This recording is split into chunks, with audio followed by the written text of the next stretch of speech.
Kesombongan Ahmad Maslan mewakili UMNO Barisan Nasional. Kenyataan Setiausaha Agung UMNO Datuk Seri Ahmad Maslan berkenaan orang yang mempunyai ijazah kedoktoran PhD juga bersetuju pilihan raya umum PRU diadakan segera disifatkan sebagai dangkal dan tidak mewakili suara akar umbi UMNO. Esko Pemuda UMNO Muhammad Muqarrabin Mokhtaruddin mempersoalkan kenyataan tersebut dan berpendapat masyarakat lebih ramai tidak bersetuju dengan keputusan untuk mengadakan PRU. Menurutnya, tidak semua orang mempunyai ilmu pengetahuan yang cetek meskipun mereka bukan golongan berpendidikan tinggi. Beritahu saya orang PhD mana yang dia sudah tanya. Berapa ramai orang PhD yang bersetuju agar PRU diadakan segera? Saya percaya lebih ramai yang tidak bersetuju berbanding setuju, lagi-lagi rakyat seperti kami. Walaupun kami tidak ada PhD, tapi kami tidaklah dangkal pemikiran, katanya dalam satu kenyataan pada Ahad. Sebelum ini, Ahmad mengeluarkan kenyataan bahawa tidak ada sebab dan alasan kenapa pilihan raya umum ke-15 tidak dapat diadakan dalam tempoh terdekat ini. Beliau berkata jika pandemik COVID-19 yang dijadikan alasan oleh kerajaan, itu adalah tidak tepat sama sekali.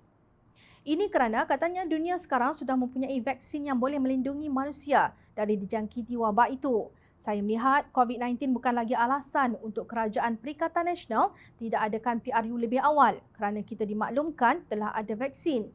Kenapa di Malaysia hanya bulan Februari ini hendak suntik vaksin kepada 1 juta rakyatnya? Kerajaan kena bertindak laju sikit. Katanya kepada pemberita selepas program pertemuan ketua-ketua UMNO bahagian dengan Presiden UMNO DPWTC. Kata Ahmad Maslan, UMNO dan seluruh jentera parti kena bersiap sedia menghadapi sebarang kemungkinan akan berlaku PRU. Kita tidak perlu takut diadakan PRU kerana kerajaan PN ini sebenarnya betul-betul berada di atas garisan dan nak jadi kerajaan kena 111+1 baru boleh jadi kerajaan. Tetapi kerajaan ini adalah kerajaan 111+1 dengan erti kata kerajaan paling tipis majoriti dalam dunia atau kerajaan tidak stabil. Ini kena diakui semua pihak. Nak pulihkan ekonomi syaratnya kerajaan kena stabil. Pelabur tidak datang ke Malaysia sebab kerajaan tak stabil. Amat rapuh, katanya. Hebat betul Setiausaha Agung lantikan baru Barisan Nasional ini. Tidak toleh kiri kanan, bercakap ikut sedap mulut. Semakin berbunyi, semakin nampak tidak cerdik beliau. Setiausaha Agung DAP Lim Guan Eng menyelar dan menyifatkan kenyataan Ahmad itu adalah suatu kesombongan dan menghina pekerja biasa yang menolak idea agar PRU diadakan semasa COVID-19 masih mengancam. Ucapan menghina Ahmad terhadap pekerja biasa yang menentang tuntutan UMNO untuk PRU menunjukkan betapa jauhnya pemimpin Perikatan Nasional terputus dengan penderitaan dialami rakyat biasa.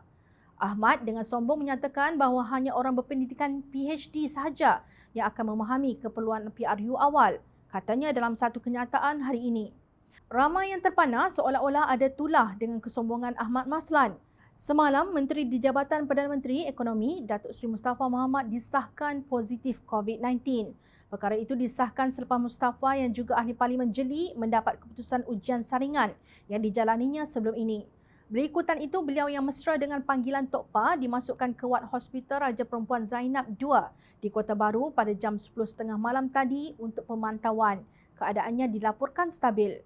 Pejabat Menteri DJPM Ekonomi menerusi kenyataan media berkata, Mustafa menjalani ujian saringan COVID-19 sejurus tiba di Kota Baru dari Kuala Lumpur.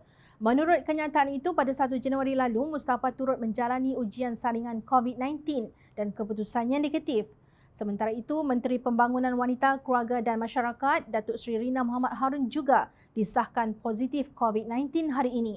Ini menjadikan dua Menteri Kabinet Perikatan Nasional disahkan positif jangkitan virus itu. Tapi rakyat tidak pernah hairan dengan Kerajaan Perikatan Nasional. Setakat positif COVID-19, masa pengundian belanjawan pun mereka sanggup datang walaupun dalam pakaian PPE. Kerana apa? Kerana kuasa dan kedudukan.